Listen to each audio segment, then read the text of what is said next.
They go on to say, quote, "It maliciously and baselessly jumps to the conclusions that Mr. Combs is a, quote, monster and a, quote, embodiment of Lucifer with, quote, a lot of similarities to Jeffrey Epstein." He will be sued. And I say will be because nothing has been filed yet by at least 120 people in the next 30 days. It's one of the most shocking theories to hit the entertainment world in years, and it refuses to go quietly. What if we told you that we've been looking at Michael Jackson's demise all wrong? That the narrative we've been fed, the tragic tale of a pop icon succumbing to personal struggles, is just a smokescreen for something far darker, far more orchestrated, and that this story leads us straight into the orbit of hip-hop mogul Sean Diddy Combs? Buckle up, because this rabbit hole doesn't just twist, it spirals. It sounded crazy, like I said before. They said that 2,300 people reached out to the law firm, and out of the 2,300 people, I guess they decided to go with just a little over 100, which seems like it's they just put out the number and everybody's calling to see if they can get a check. It's insane. It's insane. Now, again, he did say that nothing has been filed yet because he says he wants to make sure that they do their due diligence and get this right. Picture this. A man at the height of his fame, a global superstar who owned the rights to some of the most valuable music in history, including the Beatles' catalog. Michael Jackson wasn't just a performer, he was a powerhouse, a businessman who had fought tooth and nail to retain control of his assets in an industry notorious for swallowing its own. He was a rare breed, untamed, independent, and, by all accounts, not easily manipulated. But power like that doesn't go unnoticed. And in an industry driven by control, independence is a dangerous quality to possess. Enter conservative commentator Candace Owens, who has been nothing short of relentless in connecting the dots between Michael Jackson's demise and the legal scandals now engulfing Diddy. According to Owens, this isn't just about two celebrities, it's about a carefully constructed system of control, a shadowy network that feeds off influence, secrecy, and fear. And when someone steps out of line or becomes more valuable as a memory than as a player, well, that's when the whispers start. Owens has boldly suggested that Michael Jackson, much like Diddy today, may have gotten too close to exposing the wrong people. And the cost of stepping out of line, she claims, isn't just a ruined career, it's total silence. Not surprised with the decision. I'm surprised that Judge Subramanian entertained it. He held a 2-hour hearing, which we were covering live, and he issued a 5-page written order. Most other judges, including the 2 previous judges, to consider this issue, summarily denied the bail motion. I think a lot of it stems from Judge Subramanian being a newer judge. This is a Biden appointee. But let's focus on one of the most bizarre claims tying these two icons together, the so-called tunnel theory. Now, this is where things get murky and, frankly, a little surreal. The theory, which has exploded online in recent months, suggests that Diddy's Los Angeles mansion is connected to Michael Jackson's former property by a network of underground tunnels. Yes, tunnels, the kind of secret passages you'd expect to find in a spy novel, not in the glitzy neighborhoods of LA. According to the rumor mill, these tunnels were allegedly used for covert meetings, hidden gatherings, and, if you believe the chatter, activities that no one involved would ever want to be made public. It sounds absurd, right? Until you start digging, pun intended. Diddy's sprawling estate in Holmby Hills has been the subject of scrutiny ever since Homeland Security raided the property earlier this year. Among the features of the mansion, an underwater swimming tunnel leading to a secluded grotto.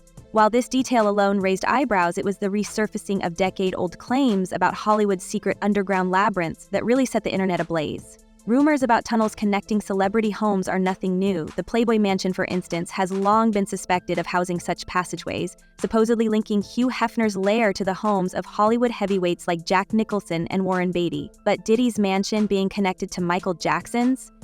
That's a whole new level of intrigue. Everyone keeps saying to me, like, how did you keep, why did you keep going? Why were you there? I'm like, it literally is around me. If I don't stay at home, this is the atmosphere I'm in. Like, I have no choice. Adding fuel to the fire is a cryptic detail buried in Michael Jackson's own music. Fans have pointed to the lyrics of Somebody's Watching Me, a track Jackson famously collaborated on, as a possible clue. I always feel like somebody's watching me, the line goes, and I have no privacy. For years, it was dismissed as just another pop lyric, but now, with these tunnel theories gaining traction, some are revisiting the song with fresh eyes. Could Jackson have been trying to tell us something? Was he aware of surveillance, of secret connections, of a system that was watching his every move? Of course, speculation is one thing, evidence is another. And here is where things take a strange turn. While there's no definitive proof of a tunnel connecting Diddy's home to Jackson's, there is evidence of tunnels beneath Diddy's property. Official property records describe a lagoon-style pool with a grotto, connected by an underwater passage. And while this might sound like the kind of extravagant feature you'd expect in a mansion of that caliber, it's the proximity of Diddy's estate to other high-profile properties, including the former Playboy Mansion, that has conspiracy theorists buzzing. The idea of a network of secret passageways weaving through the heart of Hollywood suddenly doesn't seem so far-fetched. And he is very, very dominant. Like, he wants to control the situation. He wants to control his inner circle. He wants to make everyone have a good time and enjoy his parties. And so, you know, it is scary because you think, you know, this person or possibly his social network or the people he's around could make or break your career. But the tunnel theory is just one piece of a much larger puzzle. At the center of it all is a man named Fahim Muhammad, a figure who, like a specter, seems to drift between the lives of both Michael Jackson and Diddy. Muhammad was Jackson's head of security in his final days, one of the first to find the pop star unresponsive in his bedroom. But his role didn't end there. After Jackson's demise, Muhammad transitioned to working for Diddy, where his responsibilities reportedly extended far beyond standard security duties. According to recent lawsuits, Muhammad wasn't just a bodyguard. He was a fixer, someone you called when things went south. Need a problem erased, a story buried? Muhammad, it seems, was the man for the job.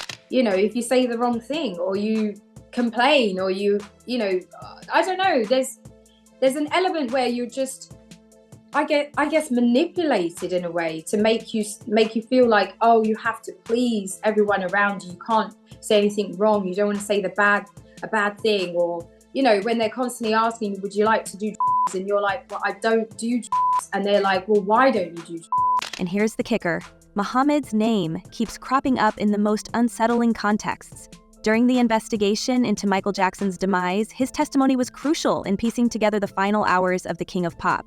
Yet, in the years since, his role has been largely overlooked. Why? And why, now that Diddy finds himself at the center of a media storm, is Muhammad's name resurfacing yet again? Is it coincidence, or is there a deeper connection? Owens has been unrelenting in her pursuit of answers, drawing parallels between the system that allegedly surrounded Jackson and the one now closing in on Diddy. She paints a picture of an entertainment industry that thrives on control, where the powerful are protected and the truth is buried beneath layers of secrecy. And when someone steps out of line, the consequences are swift and irreversible. Owens compares this system to a spider's web, intricate, invisible, and impossible to escape once you're caught. I don't know the consequences of what that could have been. So I didn't really talk about it. I should have gone to the police. I should have said something other than to my agent. I'm just thankful that there was somebody there. There was somebody at that party who helped me, because I could have ended up in a really bad situation. But let's not forget the most chilling element of all, the silence. The media's near total blackout on Diddy's scandals is as deafening as it is suspicious. Where are the headlines, the exposés, the relentless coverage that usually follows stories of this magnitude? Instead, we're met with whispers, rumors, and a handful of brave voices trying to push the narrative forward. Owens herself has called out this double standard, questioning why Diddy seems to be shielded while others think Epstein, Weinstein, R. Kelly were dragged through the mud. What are they hiding, she asks, and more importantly, who are they protecting? As we peel back the layers, it becomes clear that this isn't just a story about two men. It's a story about power. Who has it, who wants it, and what they're willing to do to keep it. And if Michael Jackson's demise and Diddy's current scandals are connected, as Owens and others suggest, then we're looking at something far bigger than any of us could have imagined. Something that stretches beyond Hollywood, beyond music, beyond the headlines, something that raises questions not just about the people involved, but about the very systems that govern their lives, and ours. And yet, even with all this swirling speculation, we're left with more questions than answers. What really happened in the final days of Michael Jackson's life? Who were the people surrounding him, guiding or perhaps manipulating his decisions? And how does Fahim Muhammad's peculiar trajectory fit into the narrative? If Jackson's demise was part of a larger conspiracy, then how deep does that conspiracy go? And perhaps most importantly, is Diddy merely the latest domino in a line that's been falling for years? There is so many people involved in this situation that works the machine here. That, you know, Diddy's obviously the head of the whole situation. the king of parties, but there is multiple other people involved that are helping along the situation or, participating in some way. And yet, for all the unanswered questions swirling around Michael Jackson's final days, the deeper you dig into the connections between him and Diddy, the more those questions multiply. If there's one thing Hollywood has proven time and time again, it's that the most explosive truths are buried beneath layers of misdirection, silence, and power plays. And in this case, that power seems to center around a secretive system, a machine, as some have called it, designed not only to elevate its chosen few, but also to control, manipulate, and when necessary, erase them. Let's talk about the system. Because if Michael Jackson was caught in its web, and now Diddy is dangling on its edge, then we have to ask, what exactly is this machine and how does it operate? According to insiders, this isn't just about fame or fortune, it's about leverage, control, the ability to dictate someone's every move, every word, every decision through a complex cocktail of fear and dependency. And the methods? Let's just say they'd make a spy thriller look tame. Surveillance, intimidation, and perhaps most chillingly, blackmail. Is illustrating is this completely out of control party on a super yacht, including various celebrities, that when you read it, it kind of rings true. I mean, when you read it, it doesn't come off as being something that's completely unbelievable. You have to take into consideration that this brings us to one of the most damning and bizarre threads tying Diddy to the alleged system, the so-called freak-off parties. Now, if you've been following the lawsuits piling up against him, you'll know these events are at the heart of many of the accusations. On the surface, they were exclusive gatherings for the glitterati, A-list celebrities, music executives, and athletes rubbing shoulders in opulent mansions. But behind the velvet ropes, these parties were allegedly something much darker. Guests were reportedly subjected to invasive surveillance, with hidden cameras capturing every private moment. And not just for fun. Oh no, the footage, according to multiple claims, was used as leverage, an unspoken threat that ensured silence and compliance. Well, first of all, I can only imagine how sloppy Sean Combs was with evidence when he got busted with those 2 machine guns or 3 machine guns with the altered serial numbers. So I really don't trust Sean Combs or the people around him's ability to properly cover up anything. So I envision that you're going to see a trial, payments from his Amex for flights for people, straight payments directly from his company to people. Think about that for a second.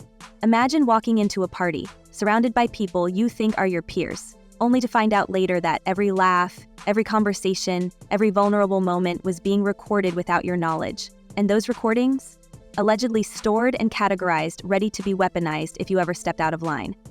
It's like something out of Orwell, but worse, because it's real. And according to some sources, this wasn't just a one-off. It was a pattern, a strategy, a well-oiled mechanism for maintaining power. But here's where it gets even messier. Some of the biggest names in Hollywood and the music industry have been linked to these gatherings. High-profile figures who on the surface seemed untouchable now find themselves whispered about in connection to these scandals.